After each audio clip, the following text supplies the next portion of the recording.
Ladies and gentlemen, the recipients of the Presidential Medal of Freedom: Simone Biles,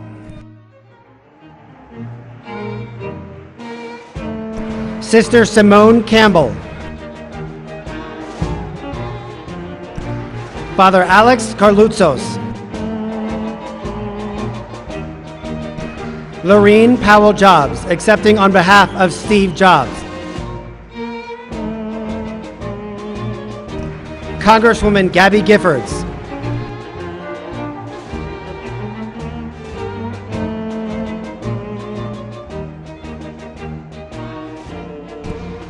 Kazir Khan,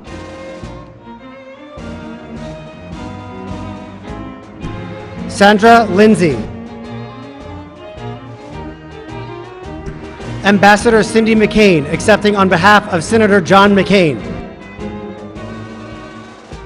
Richard Trumka Jr., accepting on behalf of Richard Trumka,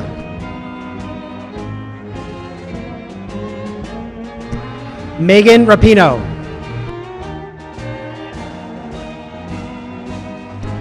Diane Nash, Dr. Julieta Garcia, Brigadier General Wilma Vaught,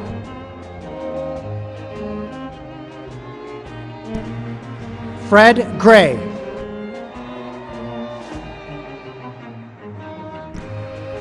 Ambassador Raul Izaguirre,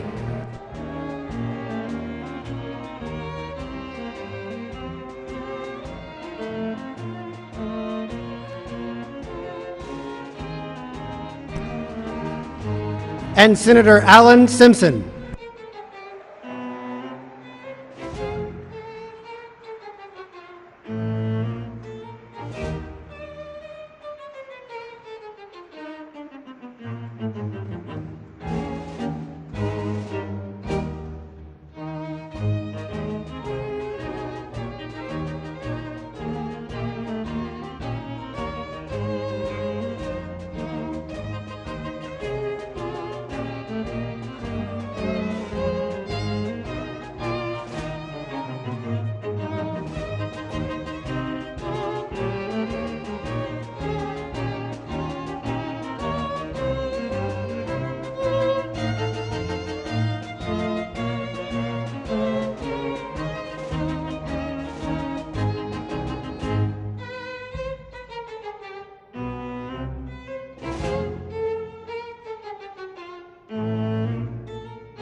Ladies and gentlemen, the President of the United States.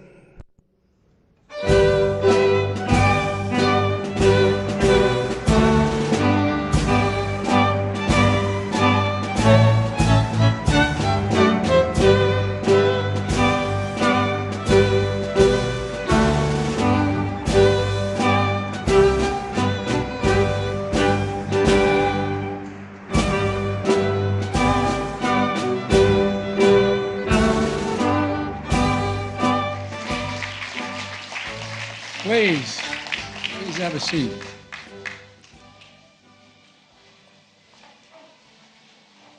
Good afternoon and welcome to the White House. I know this is it's kind of an old place for some of the guys that are coming here, but thank you all very much, and to all the cabinet members, elected officials that are here, and former elected officials like Joe Lieberman, and our good friend is here. So many critical people and important people. I want to thank the Vice President Harris and the Second Gentleman for allowing us to join them. No, for joining us, but it is always a pleasure when we get to hang out together. On Monday, we celebrated the independence of our nation, a nation always a work in progress, in creation of possibilities, the fulfillment of promises. That's the American story. It's not a simple one. It's never been a simple one, but the 4th of July week reminds us what brought us together long ago and still binds us at our best. We strive for what we strive for. We, the people, doing what we can to ensure the idea of America, a cause of freedom, shines like the sun to light up the future of the world. That's the soul of our nation. That's who we are as Americans. And that's what we see. An extraordinary group of Americans up here on this stage that I have the honor to recognize today with the Presidential Medal of Freedom, our nation's highest civilian award.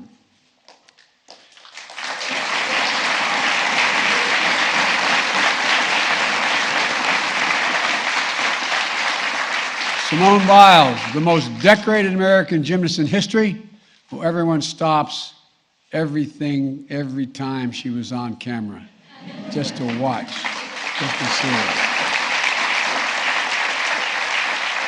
When we see her compete, we see unmatched power and determination, grace and daring. A trailblazer and a role model. When she stands on the podium, we see what she is, absolute courage, to turn personal pain into greater purpose, to stand up and speak for those who cannot speak for themselves. Today, she adds to her medal count of 32. I know you're going to find room. 32 Olympic and World Championship medals. At age 25, the youngest person ever to receive the Medal of Freedom. The youngest ever.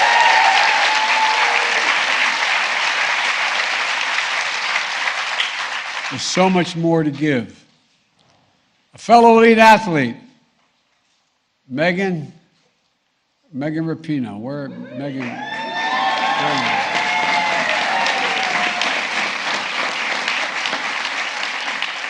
you? Megan is one of the most accomplished soccer players and the first soccer player to receive the Medal of Freedom. Beyond the World Cup titles and Olympic medals, Megan is a champion for essential American truth that everyone is entitled to be treated with dignity and respect. Everyone.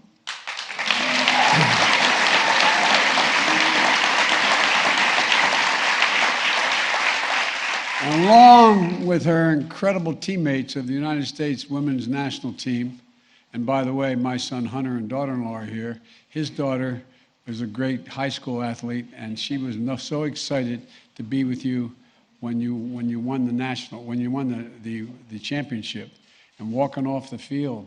And we said hi to you. She said, I was busy. So when she wins again, I hope I see her, she'll say, I think I know that guy.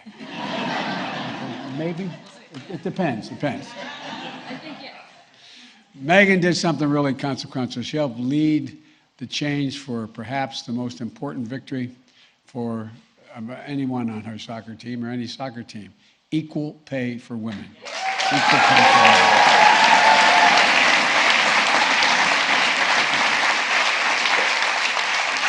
And Megan, like Simone, I hope there's room for this medal between all the other awards you and Sue have received during your remarkable careers and your reckless play. I'm watching you.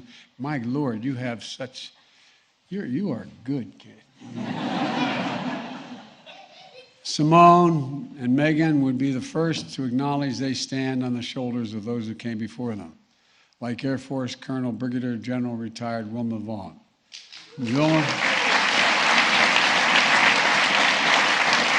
Wilma's one of the most decorated women ever to serve in the United States military. She enlisted in the 1950s because she wanted to be a leader. She did that and more, becoming the first woman in almost every leadership role she held in nearly 30 years in uniform, shattering conventions, shaping a new tradition of our military. And she couldn't stop after retirement. She led to the creation of the Women's Military Service for America Memorial and the Gateway of Arlington National Cemetery, the first museum of its kind, so that we may know and be inspired by not just her story, but by the stories of millions of women who served this nation in uniform.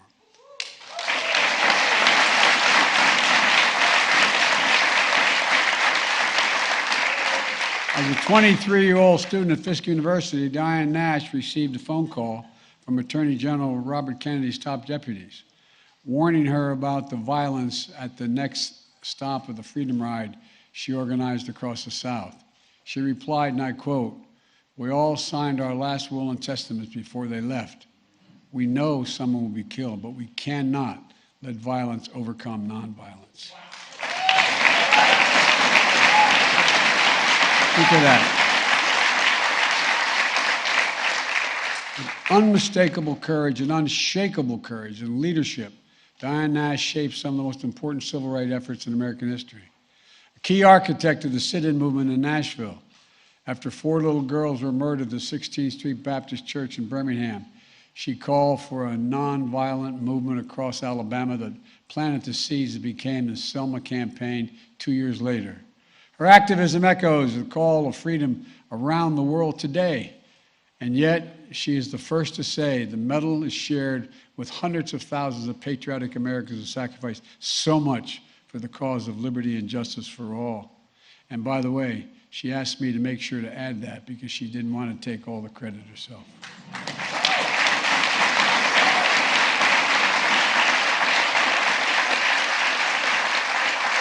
When Dr. King, Rosa Parks, and Claudette Colvin, and John Lewis, and other giants of our history needed a lawyer for their fight for freedom, you know who they call? They call a guy named Fred Gray. That's who they call.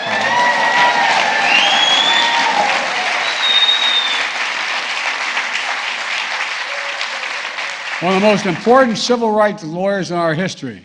Fred's legal brilliance and strategy desegregated schools and secured the right to vote. He went on to be elected as one of the first African Americans to Alabama state legislature since Reconstruction.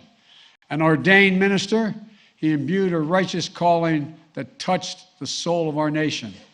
And at 91 years young, he's still practicing law. He's still...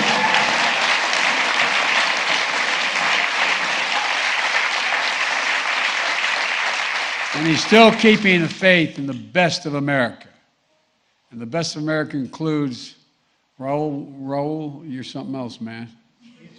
No, you really are. You really are. Raul was a son and father who fled violence in Mexico and a mother who was a multi-generation Texan.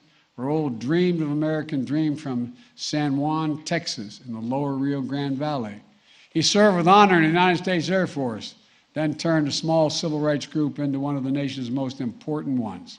For over 30 years as president of the National Council for La Raza, Raul was an undaunted leader in the struggle for civil and human rights for Latino Americans. Challenging the powerful on behalf of the powerless, never forgetting where he came from and the promise of this nation. Born in Brownsville, Texas, Julie Garcia became a professor at a local community college. I know I'm biased since Jill is a community college professor, but community college professors are the best. That's and I've learned teaching isn't what she or Jill does, it's who they are. It's who Juliet is. Over the course of her nearly 30-year career, she helped transform her community college into the University of Texas at Brownville, where she became its president and the first Hispanic woman to serve as the college president in American history.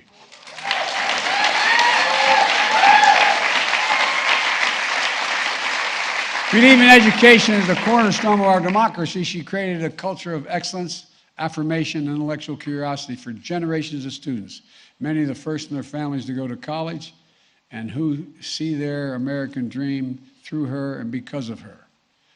Other than my family, the biggest impact in my life were the nuns at Holy Rosary and St. Helena's schools, the Sisters of St. Joseph in Claymont, Delaware. If you think I'm joking, I'm not. Nuns never forget a thing. Never. And by the way, I was doing Villanova's commencement, and one of my nuns from school was getting her doctorate degree. I presented it to her.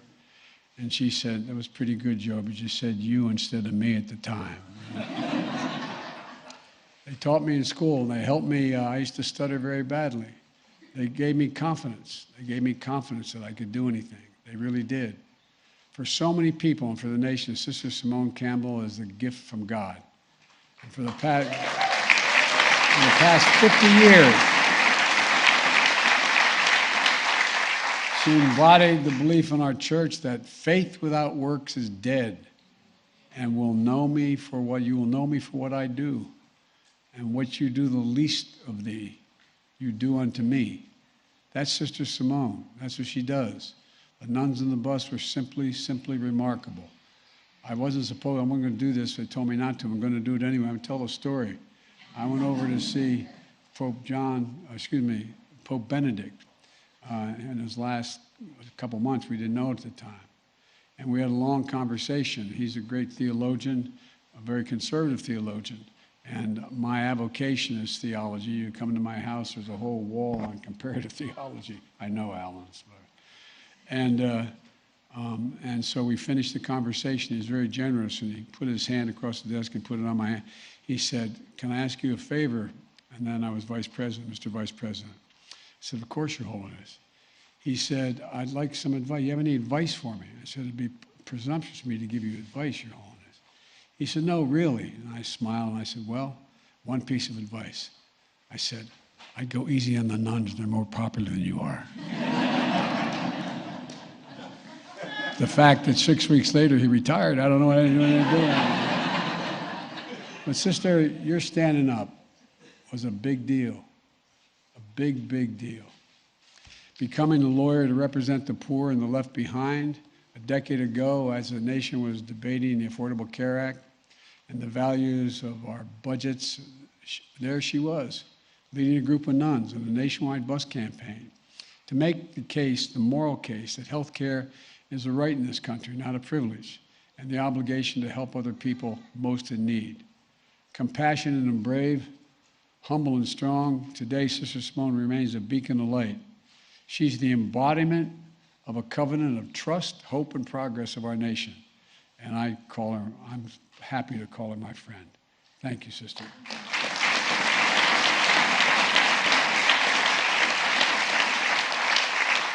Another dear friend of mine, and the reason why back in Delaware in the Greek community I'm known as Joe Bidenopoulos. You think I'm joking. Father knows I'm not. Father asked me whether I'm still blessing we Roman Catholics bless ourselves down here into the left shoulder. Greek Catholics go down and do the right shoulder. I find myself being more Greek sometimes than others. It get me in trouble. You want to know how I bless? Father Carlotis, you more than 50 years, your leadership in the Greek Orthodox Archdiocese of America has mattered to every prelate in the Greek Church. You've been an incredible leader, Father. A man of deep moral clarity and calling. He's advised generations of presidents and parishioners with unmatched humility and grace.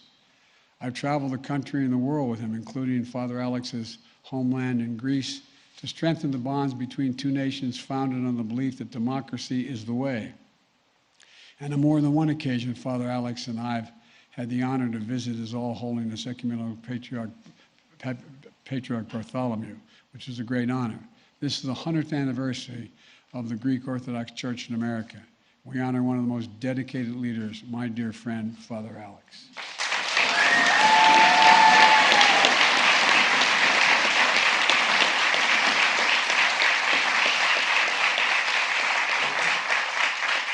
Speaking of faith, when you meet Gabby Giffords, Congresswoman Giffords, you're reminded of the strength of faith.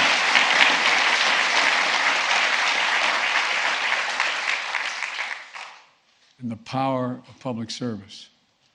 Elected by the people of her hometown in Tucson, Arizona, because they trusted her. They trusted her. They still trust her. They believed in her. They learned as a nation, what the whole nation has learned. She's the embodiment of a single significant American trait. Never, ever give up. My dad, Hunt's grandfather, used to have an expression. He said, "Never bend, never bow, never yield, never give up. Just get up, Joey. Just get up." Proof that we'll not grow numb to the epidemic of gun violence in this nation. Proof that we can channel the pain and sorrow we see too often in America into a movement that will prevail. With her husband, the United States Senator Mark Kelly, who, by the way, was that astronaut you all remember. She is more consequential, I acknowledge. but they're helping power that movement. On Monday, we'll celebrate the most significant gun safety law in 30 years because of them and because of the families like theirs all across America. Gabby is one of the most courageous people I have ever known.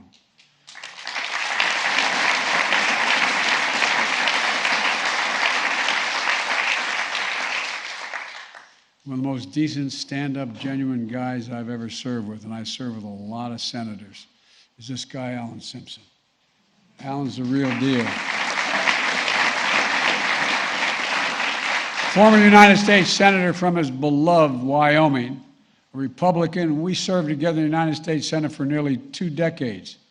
And one of the great things about Alan is he never takes himself too seriously, nor takes me seriously. All kidding aside, this is the real deal. This is one of the finest men I've ever worked with. At his core, he's always believed in the common good and what's best for the nation. We didn't agree on everything, although we agreed on a whole heck of a lot. He allowed his, he never allowed his party or his state or anything to get in the way what he thought was right. He allowed his conscience to be his guide. And he believed in forging real relationships, even with people on the other side of the aisle, proving we can do anything when we work together as the United States of America. It matters, it matters, it matters. We need more of your spirit back in the United States Senate on both sides of the aisle.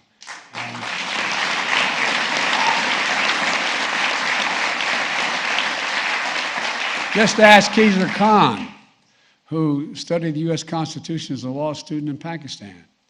Inspired by its meaning, he immigrated to America with his wife and their young family when they were very little, but fully believing in the promise of this nation. They watched their middle son enlist in the United States Army with his own dreams to be a military lawyer, but ultimately sacrificed himself to serve his fellow soldiers. And we all watched as the oldest and darkest forces of hate emerged in new ways, only to meet the strength, goodness, and decency of this Gold Star American family. In late November 2016, I invited the Khans to the Vice President's residence at Naval Observatory for a Diwali reception. An Irish Catholic Vice President of a Muslim Gold Star family at a reception observing a Hindu holiday. That, and I'm being very serious, that's the America that we know. That's the America he and I and most of you, I pray God, believe in. We were parents united by the pain of losing a piece of our souls and finding the purpose to live a life worthy of them. After today's a father's Medal of Freedom will rest next to the son's Bronze Star and Purple Heart. And Khizr Khan, you will continue to carry a copy of the Constitution. I didn't ask you, but I imagine it's still in your pocket as a reminder of the charge that has to be kept.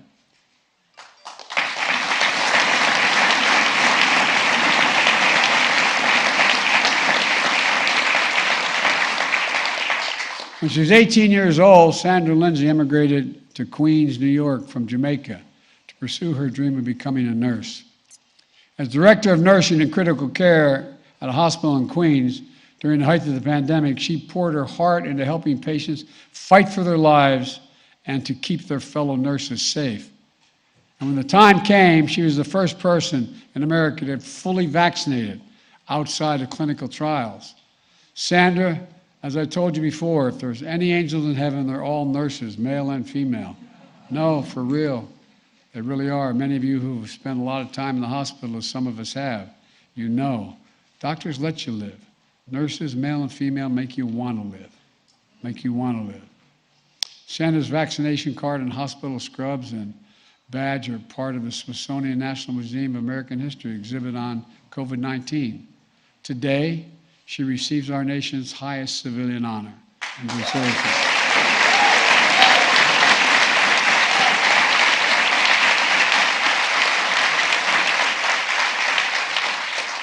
And a man who couldn't be here today but wanted to be, Denzel Washington, one of our greatest actors in American history. Academy Awards, Golden Globes, Tony Awards, wide acclaim and admiration from audiences and peers around the world. He couldn't be with us today, but I'm I'll be giving him this award at a later date when he's able to get here. I'll now turn to the 3 medalists who are being awarded the medals posthumously. To the families, I know receiving this award on behalf of their loved one is bittersweet. It brings its honor, but it brings back everything, and it's hard. It brings you, reminds you of the day that you lost them.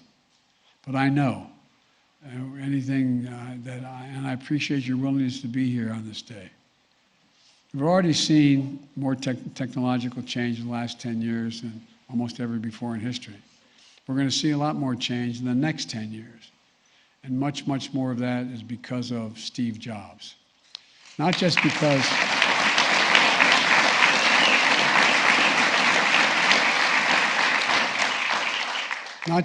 of his innovations and inventions revolutionized personal computing and our way of life. It's for his embodiment of a core American character that he believed was within each of us. Character that got tested in setback and failure, character that's true in perseverance and daring, character defined by what we leave on this earth when our time comes. And what Steve left us is something special. Technology with the capacity to improve our lives in ways that haven't even yet been thought of. And the love of his family, Lorene Powell Jobs, and their children, who I had the great honor of working with when I was doing the Cancer Moonshot in the previous administration. They carry on this incredible legacy of doing big things, perhaps biggest of all, helping us end cancer as we know it, because it matters.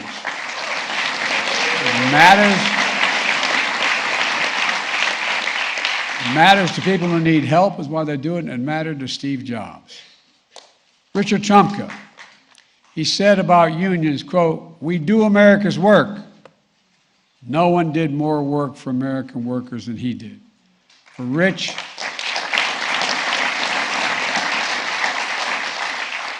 his work was synonymous with the word that defined his life, dignity. Dignity. Dignity that comes with a good paying job that builds a good and decent middle class life.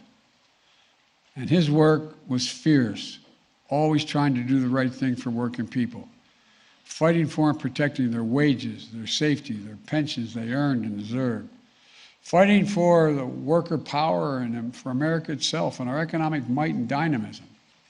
In more than 30 years of friendship, he's always honest, fair, and tough and trustworthy, the guy you want in your corner. In fact, I was in Cleveland yesterday, announcing one of the most significant actions to protect pensions for millions of workers and retirees in 50 years. Barbara, Rich Jr., and the family, we felt him there. We felt him there with us, and we talked about him. And we feel him here today. Rich Trumka was the American worker. Was the American worker.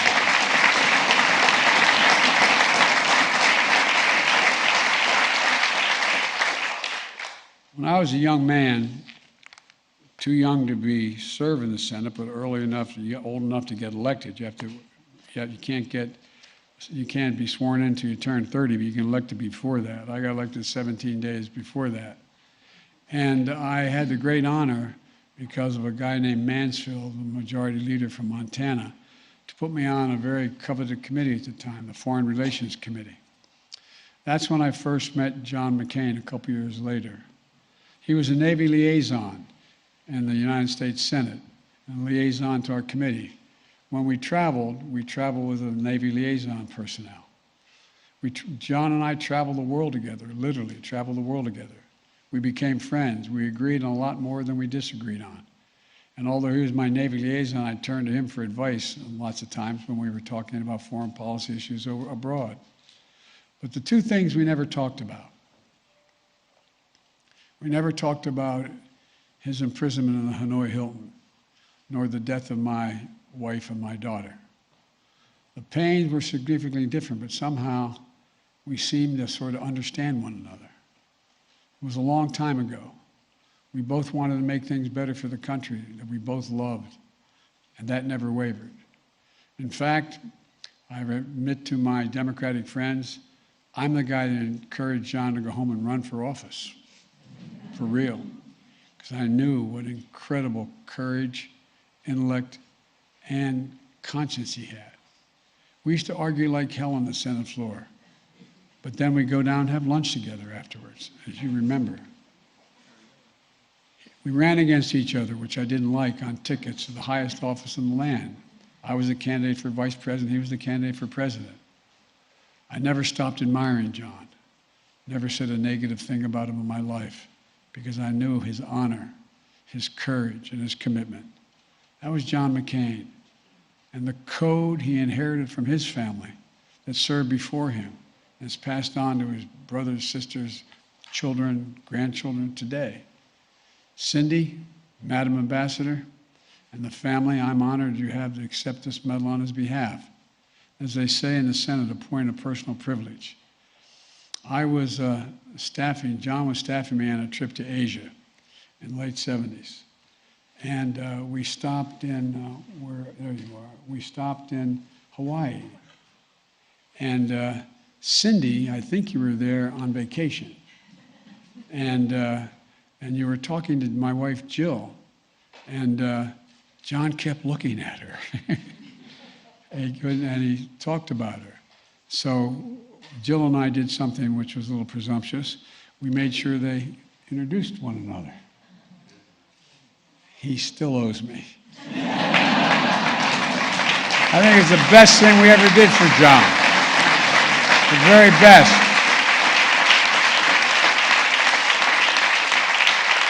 That's true. That's what he talked about when we left. And he didn't take long to call you, did he, when he got back? My fellow Americans, please congratulate this year's Presidential Medal of Freedom recipient.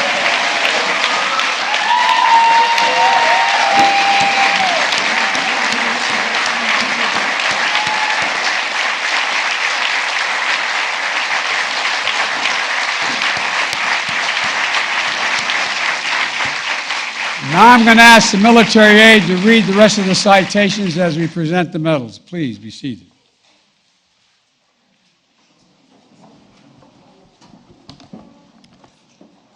Simone Biles.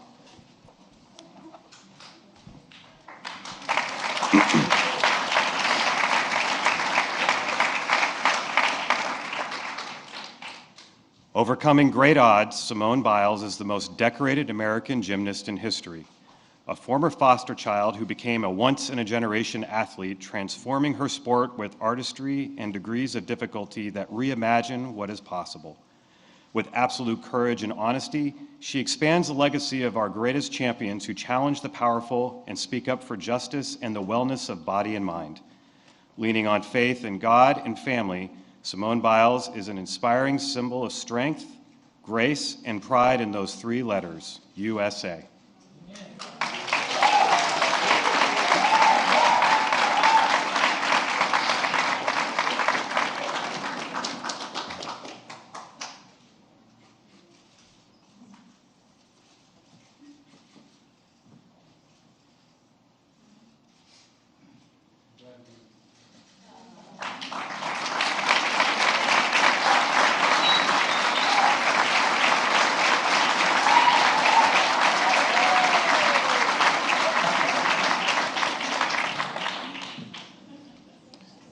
Simone Campbell.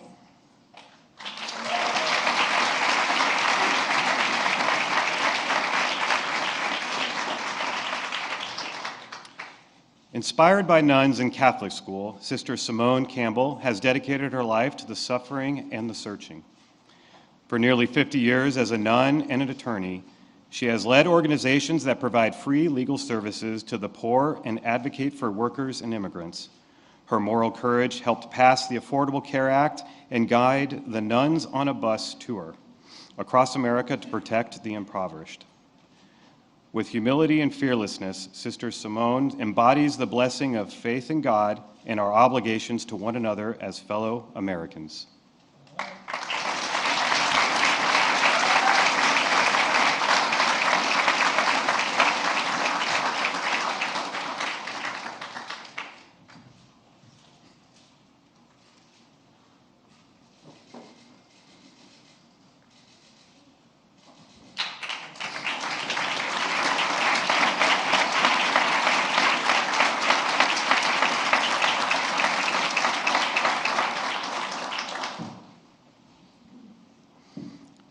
Julieta Villarreal Garcia.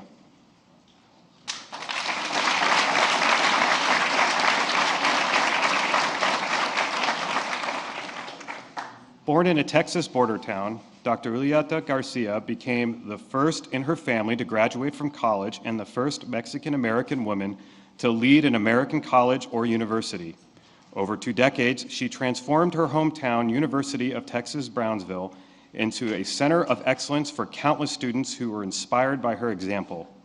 A trailblazer and a mentor, Dr. Garcia is considered one of our nation's top university administrators who understands the power of education as the great equalizer in America.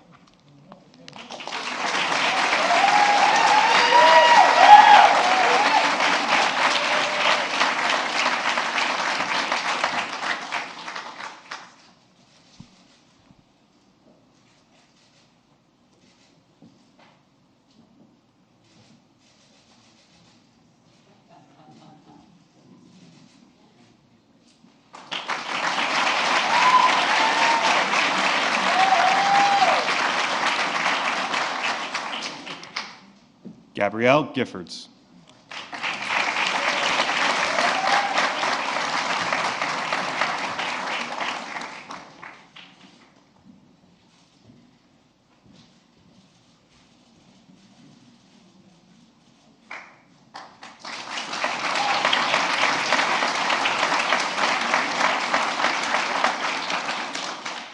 A daughter of Tucson, Arizona, former U.S. Representative Gabrielle Giffords epitomizes public service.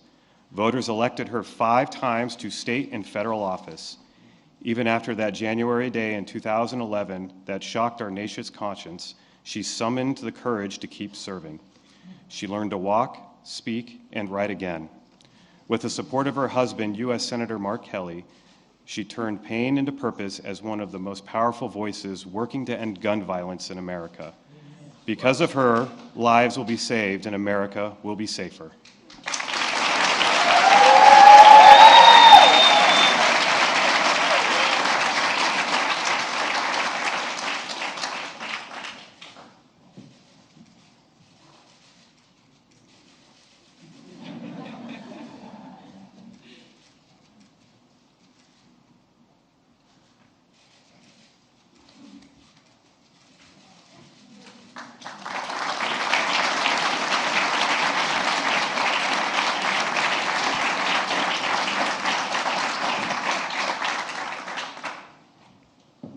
Fred David Gray.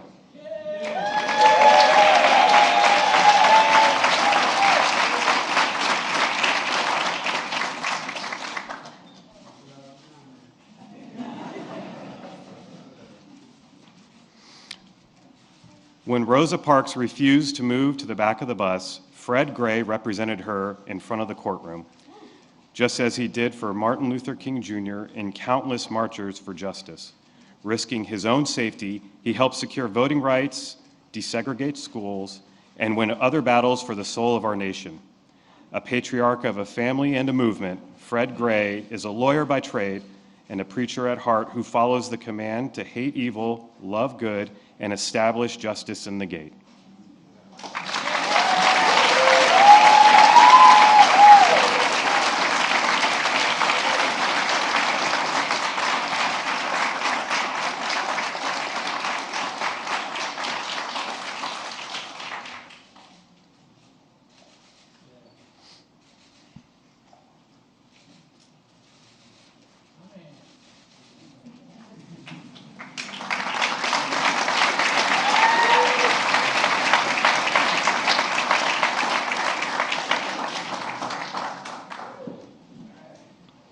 Lorene Powell Jobs, accepting on behalf of Steve Jobs.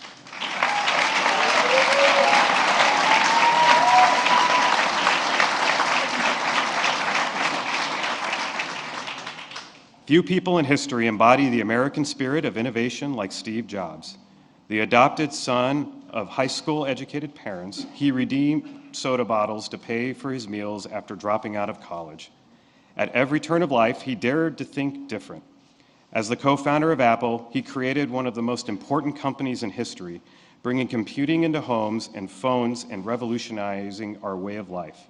A true visionary, a beloved husband and father, Steve Jobs embodied that most American of questions: what's next?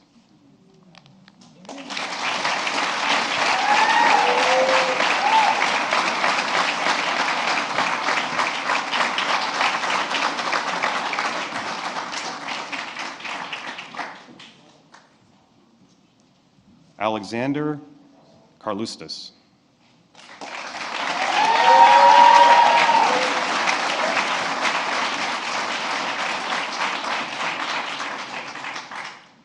Protopester of the Ecumenical Patriarchate, the former Vicar General of the Greek Orthodox Archdiocese of America, Father Alexander Karlustos is a humble servant of God and the embodiment of the ancient idea that binds two great nations, democracy.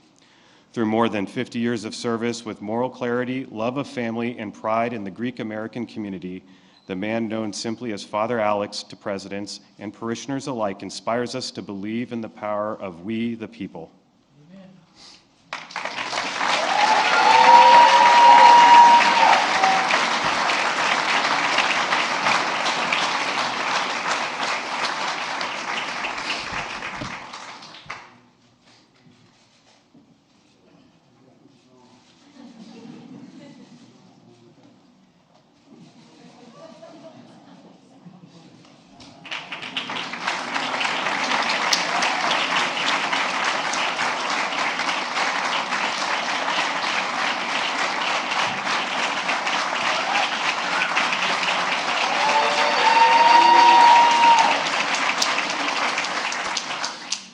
Kazir M. Khan.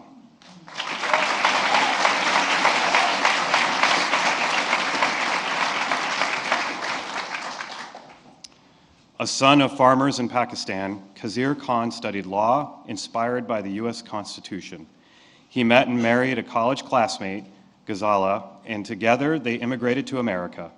A brilliant lawyer, he watched their three sons follow their American dreams, including their middle son, Army Captain Humayun Khan, who enlisted during college and paid the ultimate sacrifice in Iraq. The father of a Gold Star Muslim family, Kazir Khan turned pain into purpose to become a foremost defender of the ideals of our Constitution and the embodiment of its highest ideals.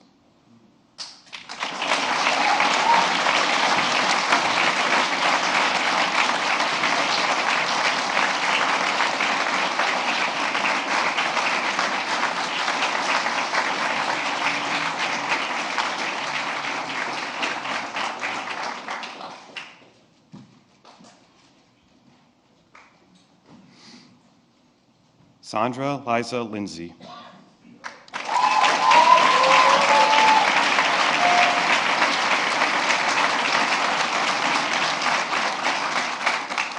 An immigrant from Jamaica, Sandra Lindsay is a nurse in Queens, New York, and the first American to be vaccinated against COVID-19 outside of clinical trials. At the height of the pandemic, she directed a team of nurses as they worked tirelessly to save patients while risking their own lives. When the COVID-19 vaccine became available, she was a ray of light in our nation's dark hour and continues to champion vaccinations and mental health for healthcare workers. She represents the best of America.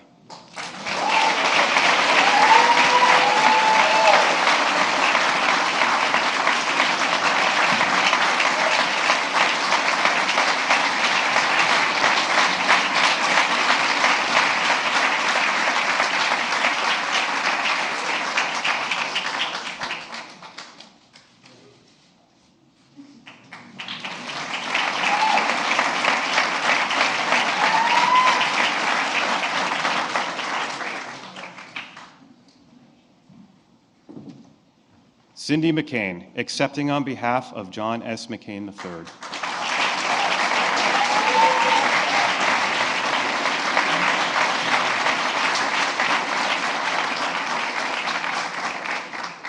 John McCain was a giant among Americans from a family of patriots, a genuine hero who endured unspeakable torture as a prisoner in the war in Vietnam. A true public servant, elected twice to the U.S. House of Representatives and 6 times to the U.S. Senate by the people of Arizona, and nominated for the presidency by the Republican Party. Respected around the world, He was an eternal optimist who believed in consensus, character, and putting country first. His legacy continues to challenge us to cherish integrity and serve with courage and conviction.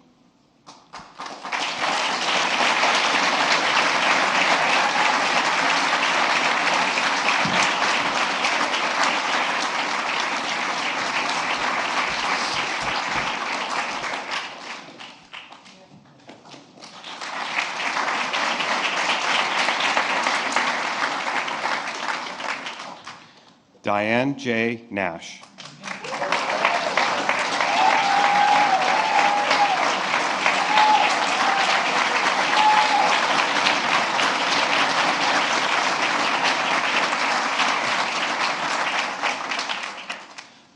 A fearless leader of the Freedom Rides and Nashville sit-in movements, Diane Nash was a fierce light in darkness.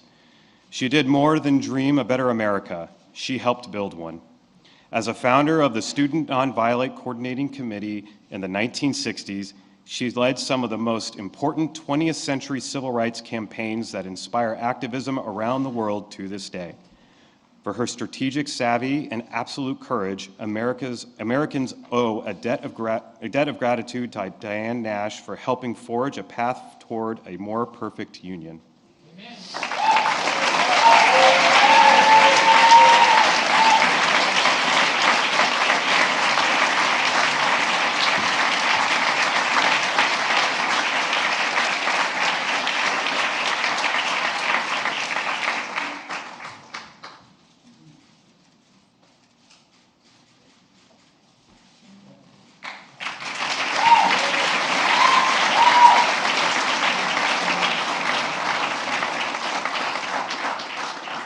Megan Rapinoe.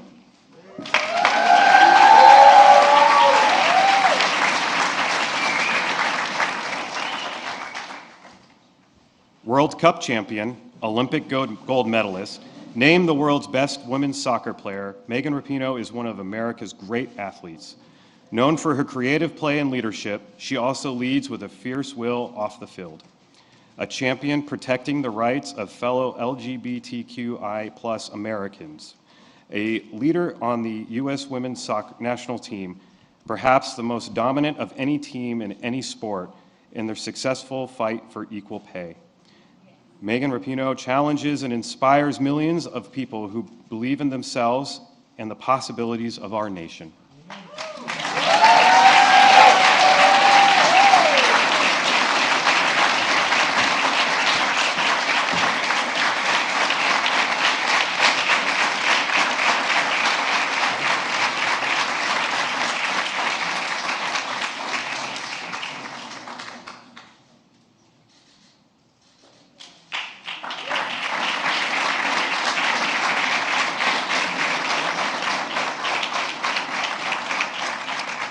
Alan K. Simpson.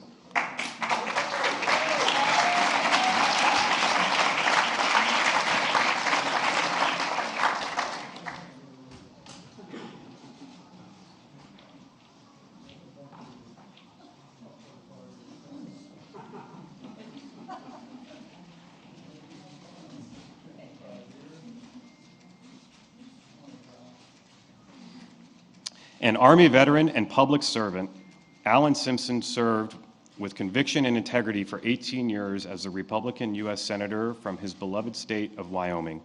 Despite increasing polarization, he brought people together with wit and wisdom to make progress and find common ground. Never afraid to stand up for what he felt was right, he worked on pressing issues like campaign finance reform and marriage equality.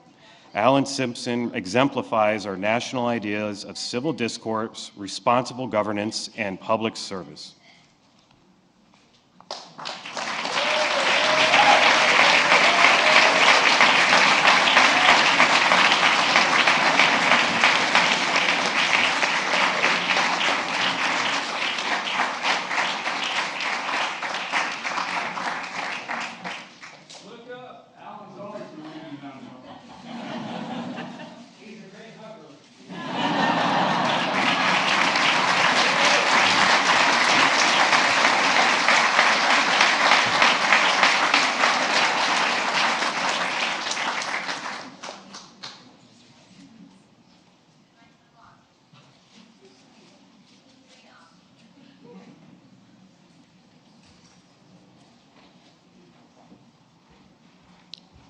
Richard Trumpka Jr., accepting on behalf of Richard L. Trumpka.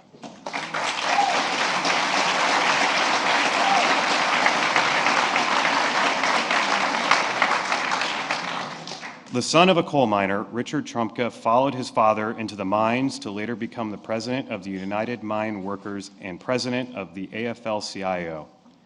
He never forgot where he came from and always fought for the dignity of working people.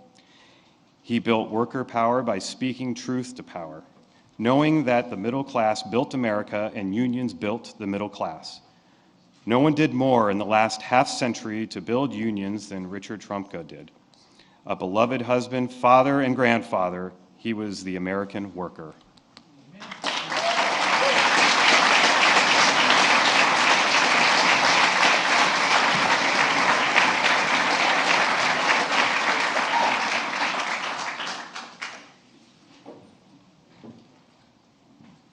Wilma L. Vaught.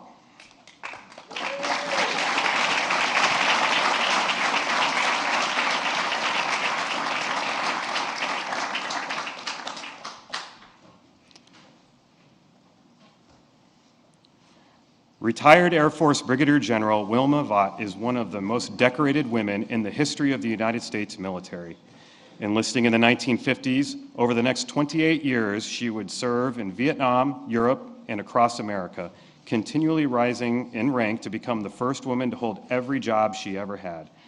She was awarded the Legion of Merit, Bronze Star, and more. In retirement, she spearheaded the nation's first major national memorial honoring the nearly 3 million women who have served in uniform, further cementing her place in American history.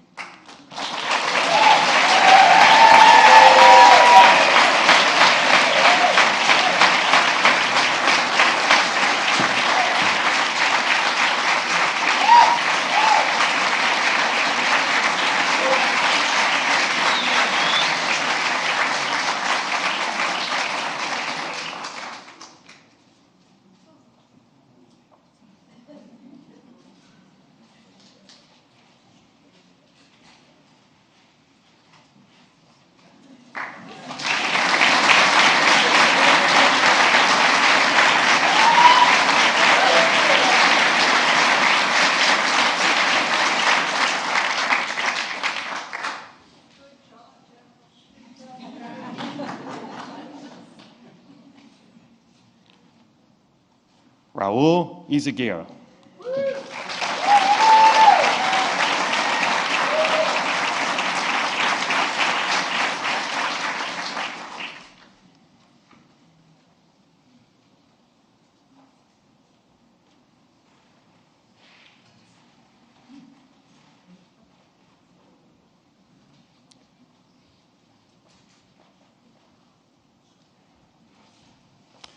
Born to a Mexican-American family in the San Juan Valley, Raul Izaguirre saw a better world beyond a life in segregated South Texas. After serving in the Air Force, he became one of our nation's preeminent civil rights leaders as president of the National Council for La Raza. Over 30 years, he has forged immeasurable progress on voting rights, education, and more to deliver the promise of America to millions of Latino Americans. In service to our nation, he has helped ensure that America remains a land of possibilities.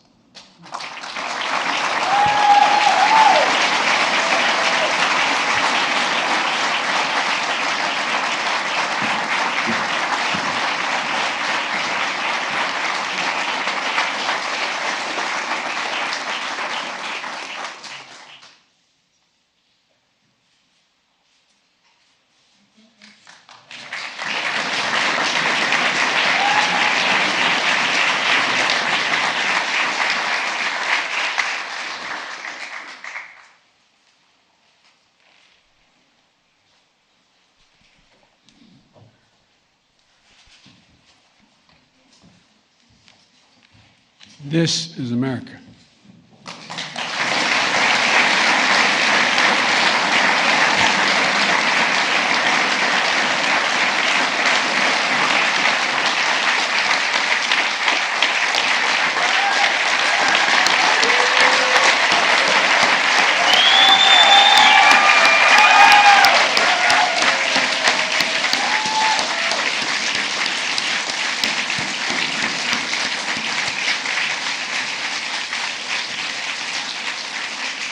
Folks, this concludes this event, but we have a reception.